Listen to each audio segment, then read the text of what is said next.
नमस्ते दोस्तों, हमने अपनी इस सीरीज द 12 ज्योतिर्लिंगास ऑफ इंडिया में आपसे अभी तक शिवलिंग की उत्पत्ति की कहानी और प्रथम ज्योतिर्लिंग यानी सोमनाथ ज्योतिर्लिंग की पौराणिक कथा शेयर की है। अगर आपने वो दोनों वीडियोस नहीं देखी है तो उन दोनों वीडियोस का लिंक आपको कमेंट सेक्शन में मिल जाएगा। तो चलिए शुरुआत करते हैं शिव पुराण में वर्णित दूसरे ज्योतिर्लिंग यानी मल्लिकार्जुन ज्योतिर्लिंग की पौराणिक कथा से। मल्लिकार्जुन ज्योतिर्लिंग आंध्र प्रदेश में कृष्णा नदी के किनारे पर स्थित है। यह ज्योतिर्लिंग शल्य पर्वत पर बना हुआ है। शल्य पर्वत को साउथ इंडिया का कैलाश भी कहा जाता है। 12 ज्योतिर्लिंगों में से यह एक ऐसा ज्योतिर्लिंग है जहां भगवान शिव और माता पार्वती की दिव्य ज्योतियां हैं। माता पार्वती को मल्लिका और भगवान शिव को अर्जुन कहा जाता है। इस वजह से इस ज्योतिर्लिंग का नाम मल्लिकार्जुन ज्योतिर्लिंग पड़ा। एक शक्तिपीठ के रूप में मल्लिकार्जुन 52 शक्तिपीठों में से भी एक है। जब भगवान शिव ने अपनी पत्नी सती के जल जाने पर उनके शव को लेकर पूरे ब्रह्मांड में तांडव किया था, तब उनके शरीर के अंग 52 स्थानों पर जाकर गिरे थे। उन्हीं स्थानों को शक्तिपीठ के नाम से जाना जाता है। ऐसा कहा जाता है कि माता सती के होठ का ऊपरी हिस्सा मल्लिकार्जुन में गिरा। शक्तिपीठ और ज्योतिर्लिंग दोनों का एक ही स्थान पर होने से इसका महत्व और भी बढ़ जाता है। मल्लिकार्जुन मंदिर की वास्तुकला बहुत ही पुरानी है। कहा जाता है कि ये मंदिर 2000 साल पहले बनवाया गया था और देश के बड़े बड़े राजाओं ने इसे बनवाने के लिए बहुत पैसा दान किया था। इस मंदिर का गर्भ बहुत छोटा है और इसमें भगवान शिव की 8 उंगलियों के बराबर शिवलिंग के दर्शन होते हैं। गर्भगृह छोटा होने के कारण एक साथ बहुत लोगों को अंदर नहीं भेजा जा सकता।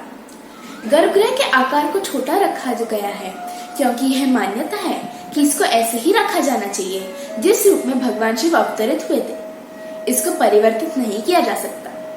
कहा जाता है कि इस ज्योतिर्लिंग के दर्शन करने से सारी मनोकामनाएं पूरी हो जाती हैं। मल्लिकार्जुन ज्योतिर्लिंग की अस्तित्व की कहानी बहुत ही दिलचस्प है। पौराणिक कथा के अनुसार एक बार भगवान शिव माता पार्वती के साथ कैलाश पर बैठे थे। उसी वक्त उनके दोनों पुत्र कार्तिकेय जी और गणेश जी लड़ते हुए उनके पास पहुंचे।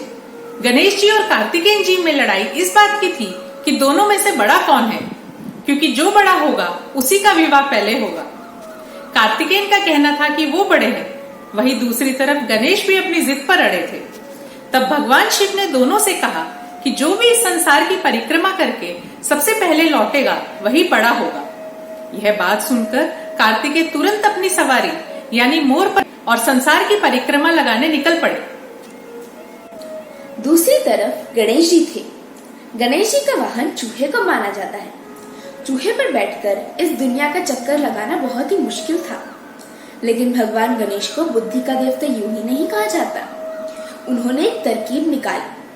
गणेश जी इस संसार का चक्कर लगाने के स्थान पर अपनी माता पार्वती और पिता शिव जी के पास जा पहुंचे और उन दोनों की परिक्रमा करने लगे। गणेश जी ने करीबन 7 बार अपने माता पिता की परिक्रमा की। शास्त्रों के अनुसार सारी पृथ्वी की परिक्रमा करने से जो पुण्य प्राप्त होता है, वही पुण्य माता की परिक्रमा करने से भी प्राप्त होता है। और पिता का पूजन करने से सारे देवताओं का पूजन हो जाता है, क्योंकि पिता देव के समान होता है। इसीलिए माता पिता की परिक्रमा करके भगवान गणेश ने पूरे ब्रह्मांड की परिक्रमा कर ली। गणेश जी की समझदारी से माँ पार्वती और भगवान शिव जी बहुत प्रसन्न हुए।